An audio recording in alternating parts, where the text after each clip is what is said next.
Your parents bought their first house for $85,000 in 1992. That same house today, $420,000. Meanwhile, your salary is maybe twice what theirs was. The math doesn't work. You already know this, but what you might not know is that every single piece of traditional financial advice you've been handed is built on an economy that no longer exists. Save 10%. Skip the daily coffee. Make a budget. It's all noise. You cannot budget your way out of a structural crisis. Welcome to Noble Invests. My name is Noble. The game board has fundamentally changed. And if you're still playing by 1995 rules in 2026, you're going to lose. Hard. Today, I'm breaking down why trying to live a normal middle-class life will bankrupt you, and more importantly, what you actually need to do instead. Let's start with housing, because this is where the entire system reveals itself as fundamentally broken. The median home price in the United States right now hovers around $400,000. In many markets where jobs actually exist, that number is your entry point for a starter home, not a dream home, a starter home. 3 bedrooms, maybe a garage if you're lucky, in a neighborhood where the schools are decent enough that your future kids won't be fighting in the parking lot by 8th grade. Here's the problem. According to recent data, middle-income buyers can afford just 21% of homes currently for sale. Before the pandemic, that number was 50%. Read that again. Half the market was accessible. Now it's 1/5. Mortgage rates jumped from 3% in 2021 to above 7% by 2023. Even though rates have moderated slightly, they're not dropping below 6% in 2026, according to most economists. Your monthly payment on that $400,000 house is over $1,000 higher than it would have been just 4 years ago. What do people do when faced with this reality? They stretch. They convince themselves that spending 45% of their gross income on housing is temporary. They tell themselves they'll refinance when rates drop. They become prisoners. You're not building wealth when half your paycheck disappears into a mortgage payment. You're surviving. You're one job loss, one medical emergency, one transmission failure away from a foreclosure notice. The housing trap is brutal. But let's talk about cars, because this is where people commit financial self-destruction without even realizing it. The average new car payment in America is over $700 a month. Trucks, we're talking $1,200 monthly. Do the math on a 7-year loan at those rates. You're paying $130,000 for a vehicle that will be worth $15,000 when you finally own it outright. But everyone does it, right? Everyone has a car payment. It's normal. Here's what I need you to understand. Normal is broken. Normal means being permanently trapped in a cycle where you're paying interest to banks for the privilege of looking successful while actually being broke. You can afford to be weird, or you can afford to be normal. You cannot afford both.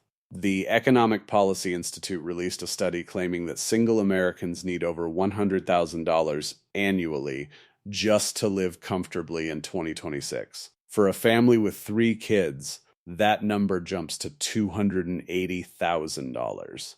These aren't luxury lifestyle numbers. This is rent or mortgage, groceries, childcare, health insurance, and maybe one vacation that doesn't involve sleeping in your car. The traditional middle-class life now requires an income level that would have been considered wealthy a decade ago. So what's the alternative? How do you actually build wealth when the foundation everyone told you to stand on has collapsed? You start with something nobody wants to hear. Getting to your first $100,000 in savings is going to take forever and feel terrible. If you invest $500 a month at an 8% return, it takes 10 years and 8 months. That is an entire lost decade. During this entire period, you are doing all the heavy lifting. Compound interest is not your friend yet. It's barely paying attention to you.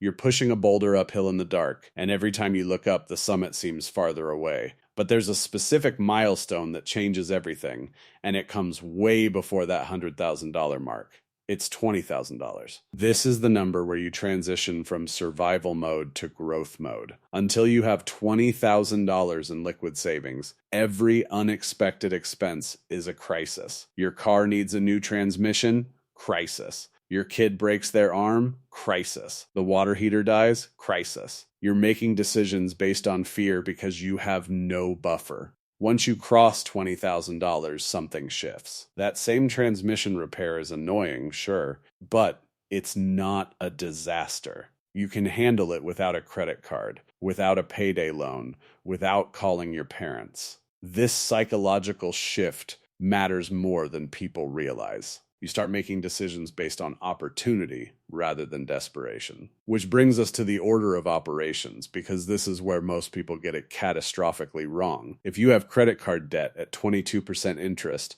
and you're putting money into index funds hoping for an 8% return, you are actively losing 14% annually. You're trying to fill a bucket that has a hole in the bottom. Pay off the high interest debt first. This isn't sexy advice. It doesn't involve crypto or real estate or day trading, but it's a guaranteed return that beats almost every investment strategy on earth. The only exception, your employer match on retirement contributions.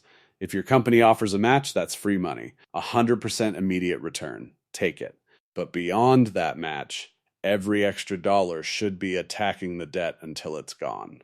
Now, you might be thinking, this sounds impossible. How am I supposed to save $500 a month when I can barely cover my current expenses? The answer is uncomfortable.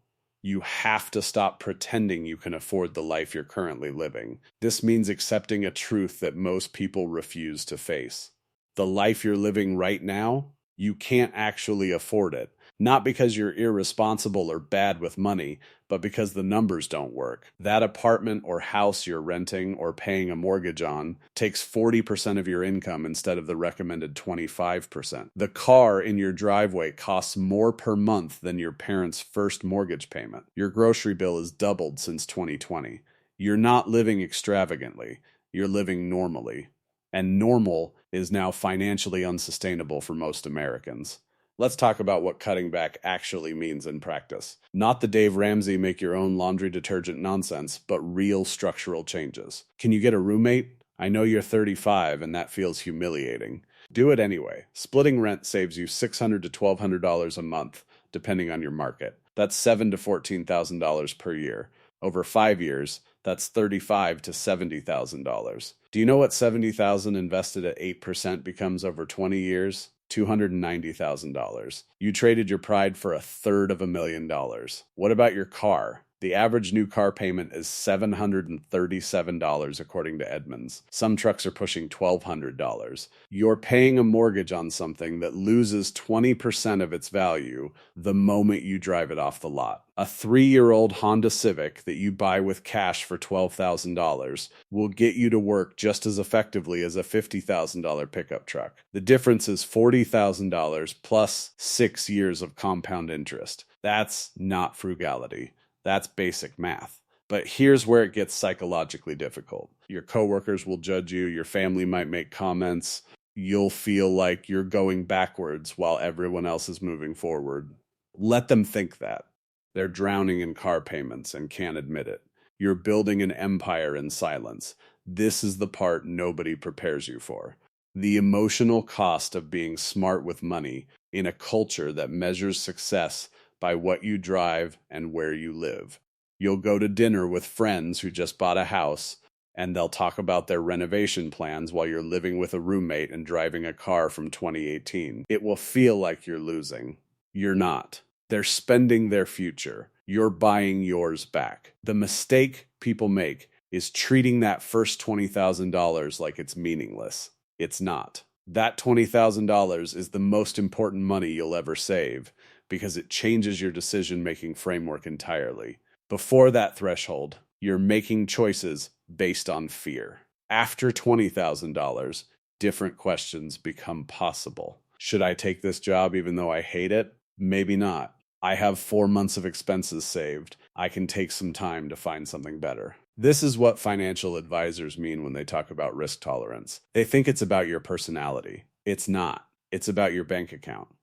Success in 2026 isn't a big house or a luxury car. Success is having walking away money. It's the ability to say no to the job that's killing you. It's not being trapped by golden handcuffs or mortgage payments. It's waking up knowing that if everything went wrong today, you'd be fine for months. That's wealth. Everything else is just expensive decoration. The system is designed to keep you running. More income triggers more expenses. The promotion comes with new expectations. The raise gets absorbed by lifestyle inflation before you notice. You're on a treadmill that speeds up every time you think you're catching up. The only way off is to stop playing their game and start playing yours. You can follow the herd into financial stress, or you can do the math, make the hard choices, and actually build something. The choice has always been yours.